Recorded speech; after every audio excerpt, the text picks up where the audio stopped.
Hey, let's run away together. My daughter pleaded with me, her eyes on the verge of tears. Curious about what was going on, I asked her, and she handed me a stuffed animal with a recording function.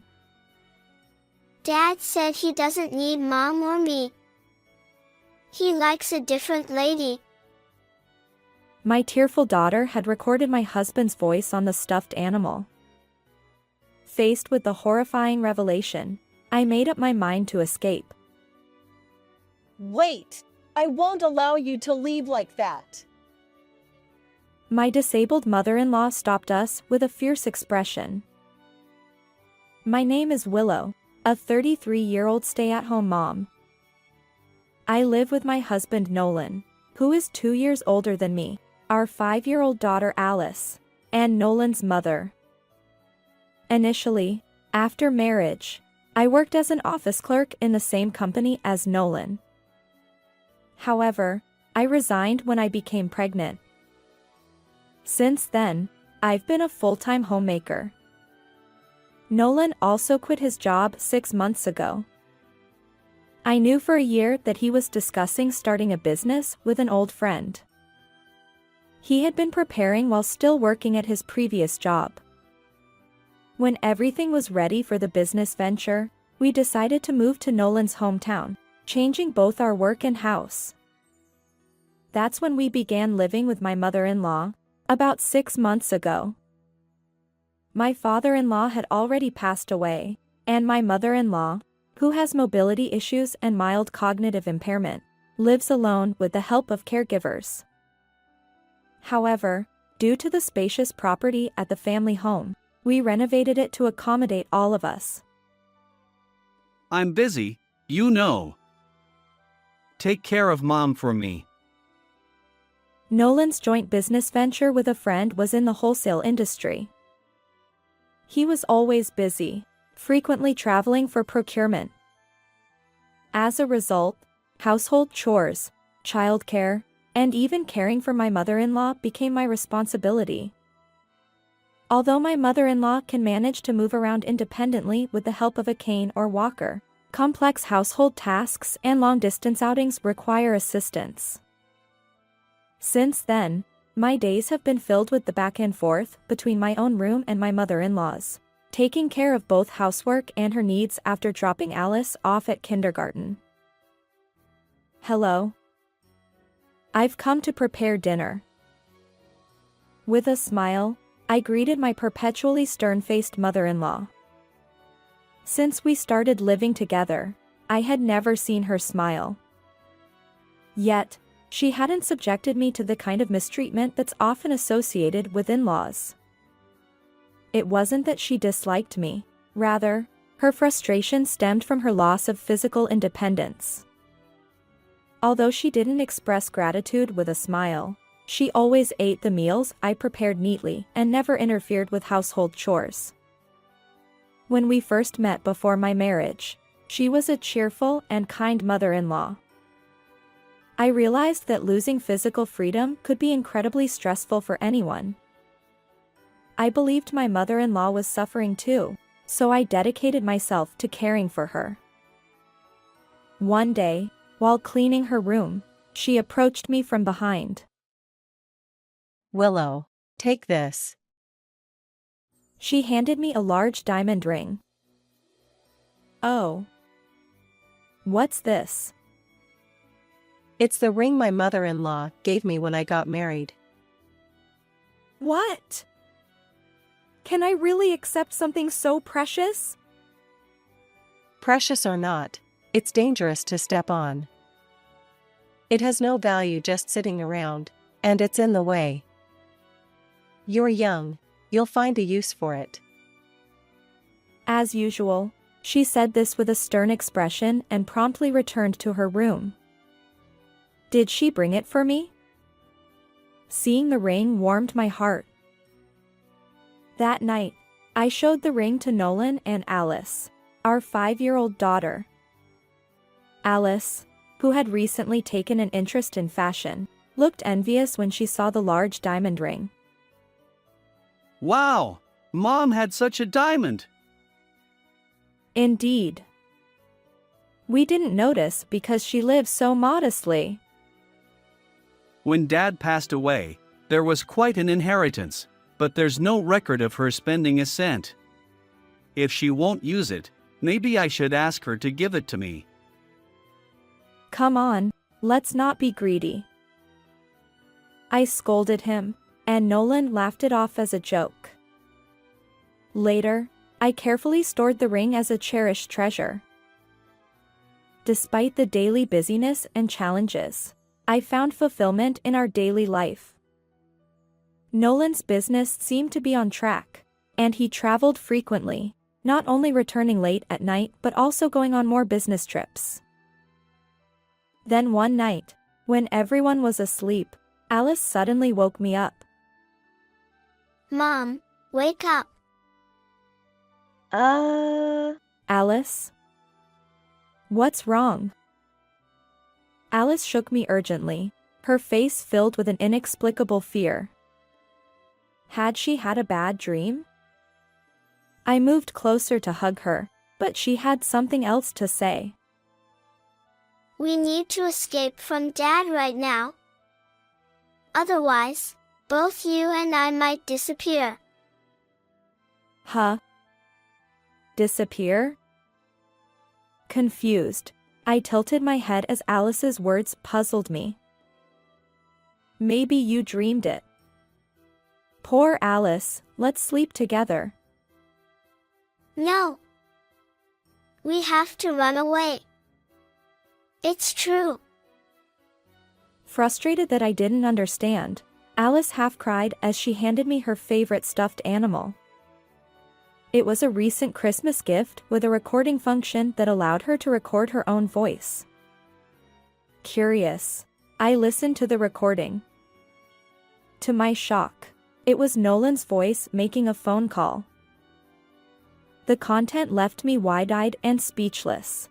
Get rid of my mother for the insurance money, and make my wife and Alice disappear. I want to start over with you. The succession of horrifying statements made me feel nauseous. Mom, you know what? I've been keeping a secret for a long time. Dad was getting along with a different woman. I saw it the other day. Alice began to tell me a shocking story in a sobbing voice. The other day, Alice went to the aquarium on a field trip from her kindergarten. There, she witnessed Nolan's affair. Nolan, who had no interest in Alice at all, had chosen the aquarium as his date spot with his lover, which was the same place Alice was going on a field trip. I followed Dad. And then, he told that lady that he loved her the most. Alice started crying again as she remembered. Dad only loves her. Doesn't he love Mom and me anymore? Alice. I was furious at Nolan, who had made Alice so sad. But now was not the time to wake him up and confront him.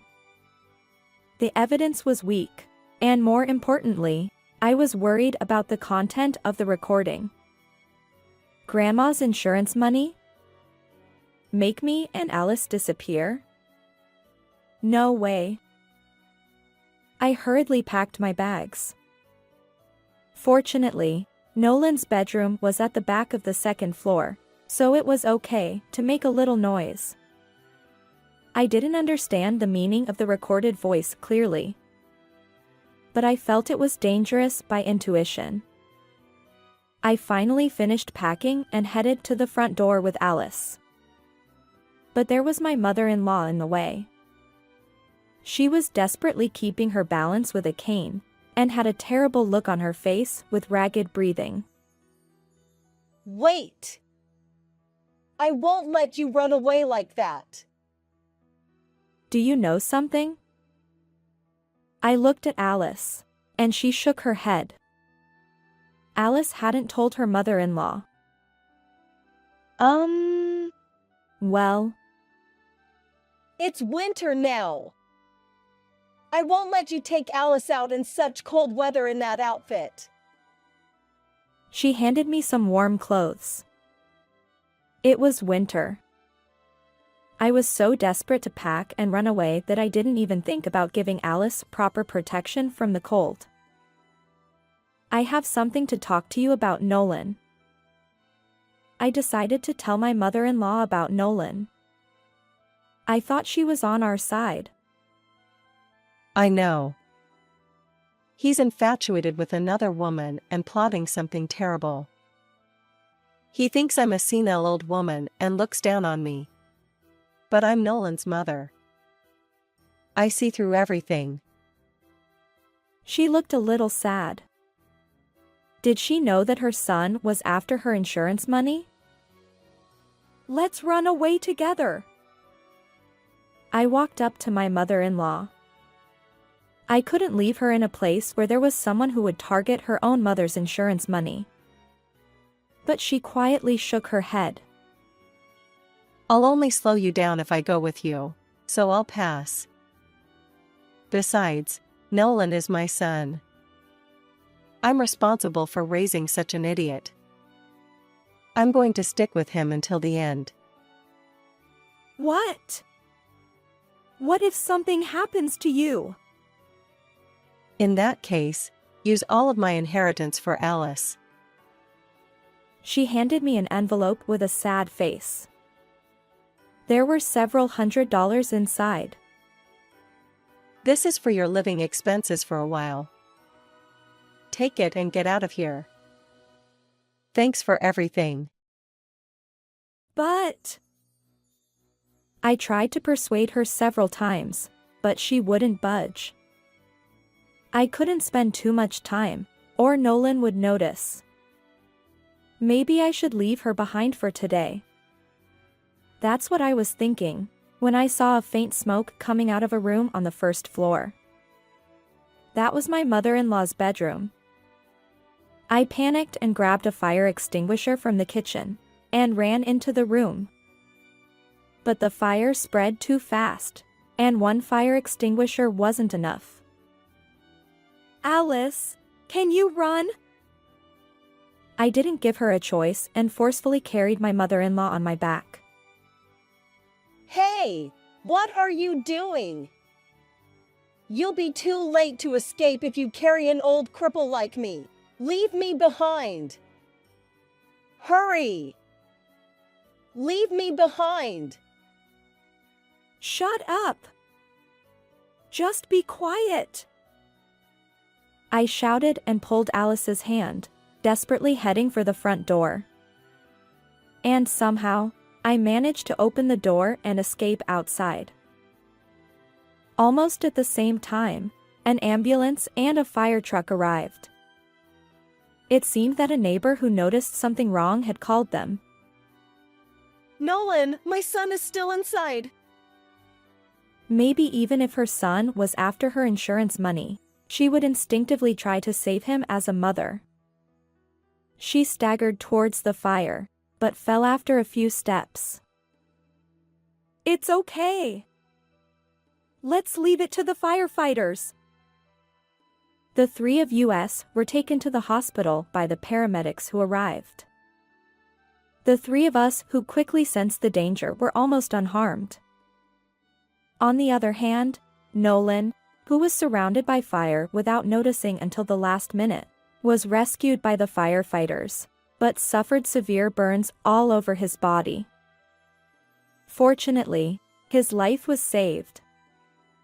After calming down, I took Alice and my mother-in-law to Nolan's hospital room to talk. As soon as he saw me, Nolan glared at me and cursed loudly. Hey, you heartless woman. Why didn't you save me? I was too busy escaping with Alice and your mother. Liar. You could have done something for me. You tried to kill me on purpose, didn't you? You're a scary woman. Nolan kept screaming without listening to anyone. Suddenly, my mother-in-law, who had been listening behind me, walked up to Nolan and slapped him on the spot. Stop it, you ungrateful son! You put not only me, but also Willow and Alice in danger. I won't forgive you. What are you talking about? Nolan pretended to be clueless. I told him that I knew everything about his affair. I don't get it. Show me the proof. Proof? The proof is at the police station right now. As soon as I said that, several police officers appeared in Nolan's hospital room. That's right, I had submitted the recording that Alice made to the police as soon as I finished the doctor's examination. The police officers who were investigating the fire suspected that it was intentionally set, and they seized the recording as evidence. Nolan, we have a question about the fire that occurred at your house. We found traces of tampering with the outlet that was connected to the humidifier. Do you have any idea what that's about? I don't know what you're talking about. Well, that's fine. The forensics team is thoroughly examining the scene right now, so I'm sure the truth will come out soon. You just focus on your treatment, and we'll talk later. The police officers smirked and left the room, leaving Nolan pale and frozen.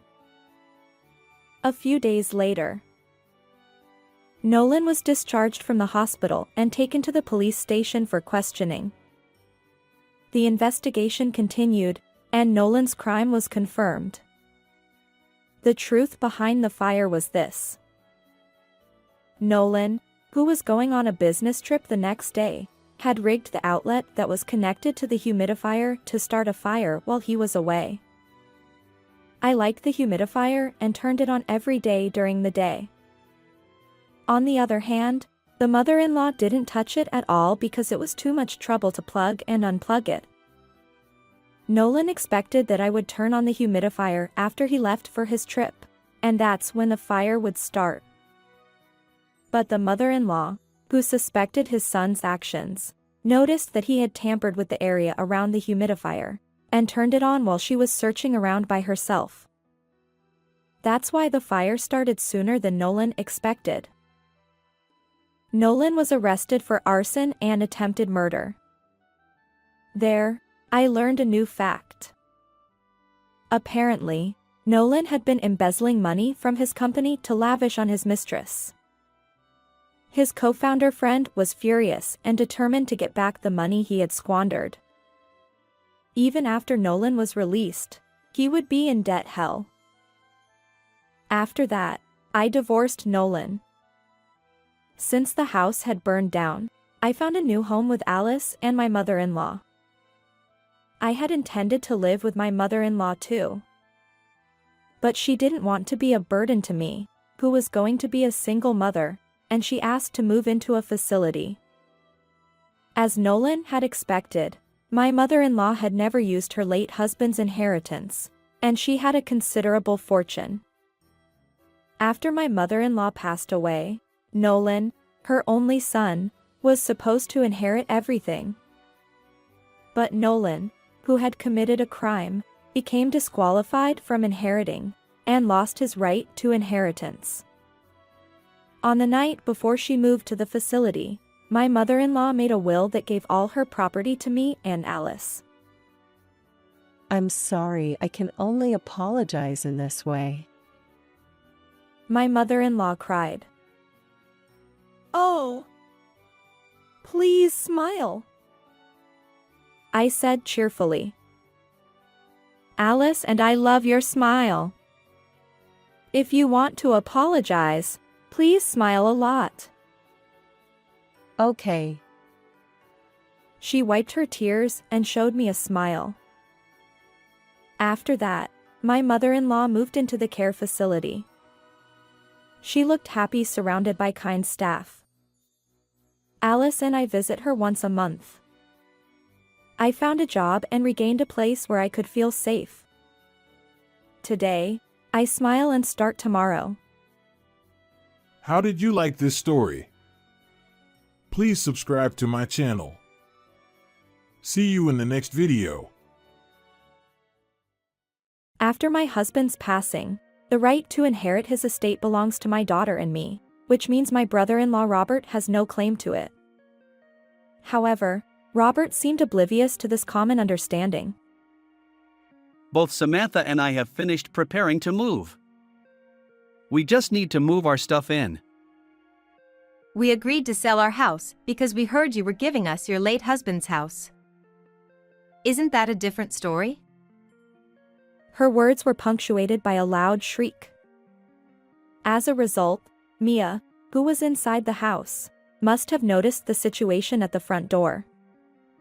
I couldn't involve my daughter in this any further. Moreover, I wanted to avoid any further conflict with my late husband's family. And above all, there were our own family matters to consider. As I pondered, Mia had already reached the entrance. Upon seeing Mia's face, did Robert think he had found someone to manipulate? With a pleased expression, he began to melodramatically discuss their unfortunate circumstances and how they might be saved. Initially skeptical, Mia's face gradually paled. Finally, she spoke. Do you not know, Uncle? I intervened, silencing Mia as she attempted to say more. I didn't want to escalate matters any further. Besides, it was clear that explaining anything to them would fall on deaf ears. Understood. Feel free to use it as you please. My name is Olivia. I am 44 years old and work at a medium-sized travel agency. Despite being married and having a daughter, I juggle work and homemaking responsibilities. My husband, who is the same age as me, is incredibly gentle and calm. He never gets angry or causes a fuss.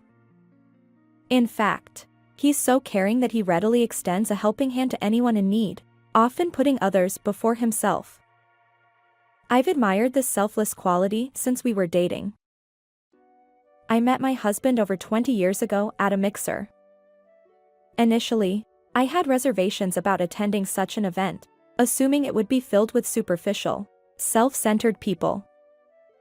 However, a friend dragged me along, and I reluctantly went, putting minimal effort into my appearance. My plan was to sit quietly in a corner, focusing solely on eating. But then I noticed a man. He was busy serving salad and tending to intoxicated guests. His considerate actions caught my attention, and I felt an instant connection. Despite not usually showing interest in the opposite sex, I mustered the courage to strike up a conversation. To my surprise, we hit it off. He willingly exchanged contact information, and we arranged to meet again. Even during that brief mixer, his kindness shone through. When we met afterward, he remained just as genuine as my initial impression. Thanks to the encouragement from those around us, we eventually got engaged and happily tied the knot. Unlike the typical cautionary tales, my husband didn't transform into a mean-spirited man after marriage. Instead, our life together has been remarkably peaceful. My husband and I soon welcomed our daughter, Mia, into the world. She was the most adorable child, born from our deep love. My husband, too, was elated by our firstborn. His usual friendly smile grew even brighter, and he seemed almost ready to dance with joy. Since I returned to work relatively quickly, we shared household chores and parenting responsibilities. We respected each other's roles, and our parenting journey progressed smoothly. Marriage and raising a child are both challenging endeavors. However, my husband's kindness repeatedly saved me. Thanks to him, we have enjoyed peaceful days as a family of 3 since Mia's birth. Even our adorable daughter, Mia, has turned 20 this year. Perhaps I'm a doting parent, but I believe Mia has grown into a kind-hearted woman, much like her father. She treats her classmates in middle and high school equally, impresses her teachers, and even strikes up conversations with elderly people she encounters on the street. Her excessive kindness, reminiscent of her father, does worry me at times. However, so far, she has navigated life without any major issues and continues attending university. Although Mia still commutes from home to university, I know that in a few more years, she'll be ready to stand on her own. I assumed our life would continue as usual, just the two of us, after her coming-of-age ceremony went smoothly. But then, at the end of January, a significant event shook our family. Hey! Honey! What's wrong? My husband collapsed suddenly at the front door just before leaving for work. I had sensed that he wasn't feeling well today, but I never expected it to be this serious. He had mentioned feeling slightly short of breath earlier, but otherwise, he seemed like his usual self. I was in the midst of preparing breakfast as usual, getting ready for work. In my confusion, I quickly called an ambulance and accompanied him to the hospital. They diagnosed him with a heart attack. Why? How could this happen? Honey. My words were a jumble, and I might have even screamed. Mia, who had been away overnight, rushed over, breathless. Dad. In the cold hospital corridor, Mia and I sat on a sofa, desperately praying for my husband's safety. The doctors did their best, but unfortunately, he peacefully passed away, leaving us behind. When the doctor emerged from the treatment room with a somber expression, I felt overwhelming despair. Don't leave us. Mia continued to stroke my back as I sobbed in the hospital room. Her warm touch thawed my frozen spine. Mom. I'm here for you. Her voice is as gentle as her late father's. Even as an adult, I always thought of my child as forever my child. However, witnessing her comforting gestures, even when she must be grieving herself, made me realize how much my daughter has grown. Perhaps Mia's unwavering support played a role in helping me transition my feelings, even if just a little. Thanks to Mia, I managed to arrange the funeral smoothly. During the funeral, I received words of comfort and sympathy from my husband's relatives. Grateful for each one, I continued with the farewell ceremony.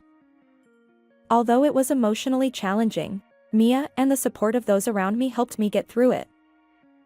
Not only Mia and my husband's relatives, but my own parents also expressed concern during the difficult funeral. They suggested that I temporarily return to their home for care and comfort. While it might seem unconventional to say this in such circumstances, considering my emotional state, they believed it would bring peace of mind to both Mia and me. However, having been married and away from my parents' home for over 20 years, I needed a little more time to think. So, I declined their proposal, and just like that, I found myself in the position of a widow. The term a widow sometimes carries an image of financial instability. However, as a full-time employee, I had some financial security. Mia's excellent academic performance also meant her university tuition was partially waived, which was a relief.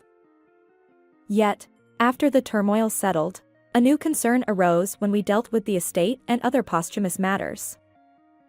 It was a problem that clashed with our tasks, and for the first time, I sighed at the memory of my late husband. What does the future hold for us? The shock was immense because I deeply loved my husband. Still, I knew Mia and those around us were firmly on my side. I resolved to face this issue head-on and consider our path forward. With that determination, approximately 2 months have passed since that day. Suddenly, without any warning, a car came to a halt in front of our house. It happened to be my day off from work, so I was surprised and stepped out onto the doorstep. The car was dirty and had visible scratches, and I recognized the license plate. It had been forcefully parked sideways near the garage in our yard. The impact had even chipped some bricks from the flower bed I was tending. Clearly, the driver had entered at quite a speed, maneuvering into the spot. "Robert, what on earth brings you here?" Robert, my late husband's younger brother, had arrived unexpectedly without any prior notice. His long, weathered blonde hair seemed even more faded than during the funeral. I hadn't noticed earlier, as he had been dressed plainly, but now he was wearing a worn-out t-shirt as his everyday clothing.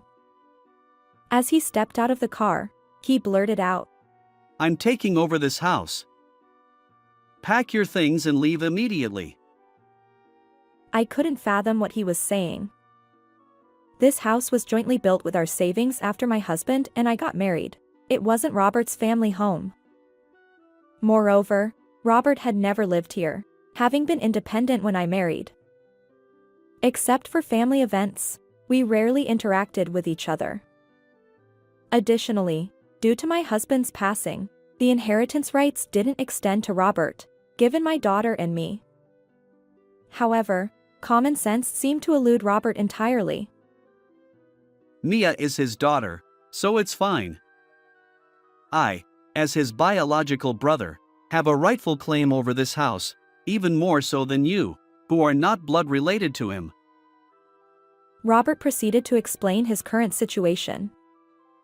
Apparently, he was burdened with excessive debt and had to sell his own home. He claimed that, as the brother, he should rightfully inherit a portion of his late brother's estate. At that moment, I recalled something. Robert had a penchant for gambling, a fact that my gentle husband had expressed concern about Robert seeking assistance from the family. During the funeral, I was too distraught to pay attention, but now it all came back to me. There was an incident during a family gathering at our in-laws' house. It was the day after a family event at my in-laws, where only my husband had returned. Amidst the gathering of relatives, it seems Robert shamelessly asked for money from not only his parents but also my husband, who is Robert's brother, and relatives. My husband, who typically refrains from speaking ill of others, surprised me by making such a statement. I remember feeling somewhat apprehensive about what kind of person Robert, the brother-in-law who could prompt my husband to say this, truly was. Robert's character was starkly different from my husband's warm-hearted and generous nature. Perhaps it stemmed from their upbringing. My husband, the eldest son, had been raised strictly, while Robert, who was frail as a child, hadn't faced much discipline or scolding. Although my in-laws didn't intentionally create differences, perhaps due to these contrasting experiences, Robert has grown into an adult who struggles to discipline himself. The older ladies in the extended family have expressed similar sentiments. Now, this very Robert is advancing toward me with a menacing expression. "Even if you suddenly say something like that, this house." I was taken aback by the unexpected and unconventional proposal, which didn't align with common sense or legal norms. However, Robert continued, interrupting my words. "Both Samantha and I have finished preparing to move. We just need to move our stuff in." He forcefully pressed on with his argument. As the tension escalated, another person stepped out of the car. She walked in high heels, a middle-aged woman. Although we hadn't interacted much beyond family events, I instantly recognized her as Robert's wife, Samantha. According to our relatives, Samantha had a peculiar hobby. She frequently spent nearly $400 on lottery tickets, claiming it was to make up for her husband's losses. Needless to say, this extravagant behavior didn't sit well with their family. Samantha joined the argument, defending Robert. "We agreed to sell our house because we heard you were giving us your late husband's house. Isn't that a different story?" Her voice echoed through the room. Mia, who was inside the house, must have noticed the situation at the front door. We heard footsteps descending the stairs from the second floor. I couldn't involve my daughter any further. Besides, I wanted to avoid any further conflict with my late husband's family. And above all, there were our own family matters to consider. As I pondered, Mia had already reached the entrance. Suddenly, Robert appeared in front of her, and Mia couldn't hide her surprise. Robert, upon seeing Mia's face, must have thought he had found someone to manipulate. With a pleased expression, he began melodramatically discussing their unfortunate circumstances and how they might be saved, seeking sympathy. Initially skeptical, Mia's face gradually paled. Finally, she spoke. Do you not know, Uncle? I intervened, silencing Mia as she attempted to say more. I didn't want to escalate matters any further. Besides, it was clear that explaining anything to them would fall on deaf ears. Understood. Feel free to use it as you please, I said, stopping Mia's surprised gaze. I informed Robert and Samantha that we would be vacating the house in a month. They seemed pleased that their proposal had been accepted. Given the physical and emotional challenges of moving immediately today, I requested some time.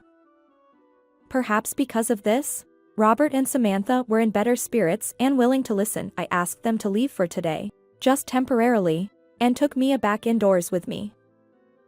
As soon as the front door closed, Mia furrowed her brows and said, Mom, even if you say that. Mia had been worried, but I had a small plan in mind. I whispered the details of the plan to her. She understood and agreed to cooperate. We decided to leave the house of our own accord. First, I would follow my parents' suggestion and return to my parents' home. As for Mia, she couldn't continue attending university from my parents' house, so she opted to live alone in a studio apartment. While I wished she would come with me, I understood that I couldn't ask her to give up her education. Besides, she had her own dreams and aspirations related to her university studies. Although I had previously emphasized the challenges of living alone, her determination was unwavering. With that settled, I planned to call my parents right away. Meanwhile, Mia was diligently searching for student apartments on her smartphone. My parents readily agreed to my return, and Mia's apartment search went smoothly since there happened to be vacancies. Additionally, we easily found movers for both of us, likely due to it being an off-peak season. Despite the suddenness of it all, the move went surprisingly well. And so, Mia and I bid farewell to the house filled with memories of my late husband. The moving process was complete, and Mia was gradually adjusting to living alone. One day, my parents' home's phone rang. I glanced at the unfamiliar number on the landline panel. Lately, there have been many telemarketing calls targeting elderly people like my parents, so I hesitated. However, the incessant ringing forced me to pick up the receiver. Hello? I answered. The moment I placed the receiver to my ear, a booming voice echoed through the line. Olivia! It was Robert, and his shouting was so intense that it felt like feedback. His angry voice was familiar, and I listened as he continued. You know what they told me? That if I kept living in your house, they'd call the police. What's going on? Robert sounded frantic. He seemed utterly confused, so I tried to calm him down before asking for the details. According to Robert, after we moved out, he and Samantha had indeed moved into our former home as planned. Initially, everything went well. They settled in and lived there for a while. However, things took an unexpected turn when an unknown real estate company showed up. Worse yet, the company's employees had a master key to the house, so they entered without permission, and Robert couldn't force them out. The real estate company claimed that the house was already listed as a used property for sale, and if Robert continued to stay, it would be considered trespassing. This couldn't be right. Had they mistaken another house, or was it a scam or robbery? Robert was convinced and argued back, but it seemed that the police were genuinely close to being called. I sighed heavily as I listened to the whole story. Indeed, that house has already been sold. As the real estate company stated, it should now be listed as a used property for sale. Robert seemed stunned by my words, and I could hear Samantha's voice in the background, exclaiming her confusion. Robert shouted again. What are you talking about? I wasn't lying. Without a doubt, I had sold that house. Moreover, the transfer of ownership had already been completed just before Robert and Samantha visited. The issue that came to light after my husband's death was related to his own death. During the estate proceedings, I discovered this for the first time. While I knew that estates could sometimes include negative aspects, I never imagined it would directly affect us. Apparently, my husband had acted as a guarantor for a friend's debt. That friend had disappeared as soon as the guarantor section was filled out, leaving my husband responsible for repayment. We even found documents demanding payment from my husband's creditor. The circumstances surrounding why my late husband decided to assist his acquaintance remain unknown. Perhaps he trusted the person too easily and willingly signed, or maybe he was coerced into it. Given his kind-hearted nature, the former seems more likely, but the truth remains in darkness. What's certain is that his kindness and generosity worked against him. Furthermore, his silence about the matter likely stemmed from his desire not to worry our family. The amount demanded was substantial, certainly not something I could easily pay, despite my job and my daughter's relatively low tuition fees. When I consulted my parents, they responded, Why not sell the house and come back? We're always ready to welcome you. My parents had previously encouraged me to return home after my husband's passing, and now they were suggesting it again. With one family member gone, our house felt too large for us. I became open to the idea of selling it. I couldn't remain in shock forever. Now that my daughter had grown up and become an adult, perhaps it was time to start anew. I agreed with my parents' proposal. As for Mia, whether she would accompany me or live independently remained undecided until the last moment. However, when Robert and Samantha visited, the house had already been sold. In other words, at that point, the house was no longer mine. That was the truth of the matter. I never heard any of that. I was trying to discuss the matter of the house's ownership at that time. I replied, interrupting their conversation. Robert and Samantha, oblivious to my words, continued to insist that the house rightfully belonged to them. Anticipating this outcome, I had already considered moving back to my parents' home and confirmed Mia's readiness for independent living. We left without further ado, leaving the house behind. This had been my small plan. Still, I couldn't help but think that if Robert and Samantha had taken the ownership transfer seriously and completed the necessary paperwork, they wouldn't be in this situation. Unfortunately, their carefree attitude, failing to even transfer the title, led to their abrupt eviction under the guise of legal proceedings. It seems they clung to the real estate company until the end, but eventually, they were truly reported to the police. Although they didn't acquire a criminal record, they were forcibly evicted. Robert and Samantha had already sold their own house, leaving them with no place to go. They sought refuge with Robert's parents and relatives, burdened by their belongings. However, their extended family knew all too well about Robert and Samantha's debt-ridden situation. They refused to accept a compulsive gambler into their homes, including their parents. Even though Robert and Samantha had apparently considered seeking help from me and Mia, they had no way of finding me, given their lack of knowledge about my parents' home. Additionally, they were unaware of Mia's university or her current residence. We were confident that we wouldn't be hounded by Robert and Samantha. They were no longer our concern. Robert and Samantha, left with no other options, seemed to spiral into despair. They poured their remaining funds into gambling and lottery tickets, only to suffer significant losses. Despite this, they were averse to the idea of living as homeless or relying on government assistance for a meager existence. Their desperation led them to even borrow from loan sharks, and they continued their cycle of gambling and lottery, seemingly undeterred. However, this time, their involvement with loan sharks left them with no room for evasion. During a meeting where my late husband's parents apologized for their initial misunderstanding, I learned that Robert and Samantha had fallen into this dire situation. Even his parents had no further information. They can't even trace their whereabouts, and lately, there's been no communication or even requests for money. When I think about it, their situation becomes somewhat apparent. The fact that my late husband's brother has fallen into such circumstances is heartbreaking. His parents' feelings must be even more intense. They regretted having indulged their younger son too much during his frail childhood.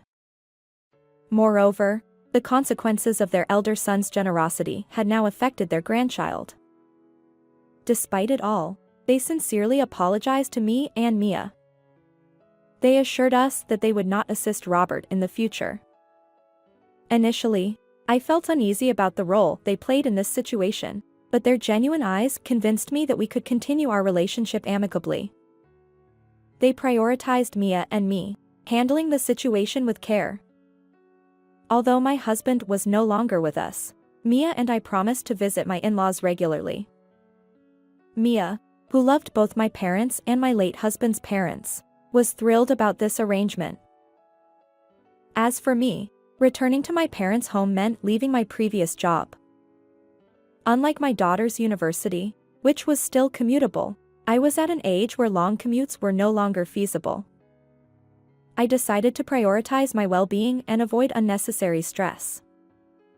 Despite my husband's passing and selling our house, my colleagues and superiors expressed concern about my work situation. However, I found a job in a similar field that allowed remote work. Currently, I rent a room in my parents' home and diligently work from there. Adjusting to working from home has its challenges, but I'm gradually getting used to this new lifestyle. Mia and I keep in touch regularly. Although she's feeling quite anxious about her new life, I believe my daughter will be fine. She's putting effort into managing household chores, studying, and working part-time, all while receiving guidance from friends who live alone. Learning from this experience, she has become more cautious about excessive kindness, recognizing that it can sometimes harm oneself. First, take care of yourself. Mom, you need to prioritize your own well-being. During her recent visit to my place, Mia shared these encouraging words. I felt both touched by my daughter's growth and reassured. Mia, with a bashful smile, added, Right now, my goal is to find someone wonderful, like you and Dad, to share my life with. Oh, you thought of me that way? Her words filled me with indescribable joy. We exchanged smiles, mother and daughter. Although I know I'll face more challenges ahead, I'm determined to live strongly with the help of Mia, my parents, and the people around me. I want to create a beautiful life, one that my late husband would be proud of. How did you find this story? If you enjoyed it, consider subscribing to our channel. Until next time.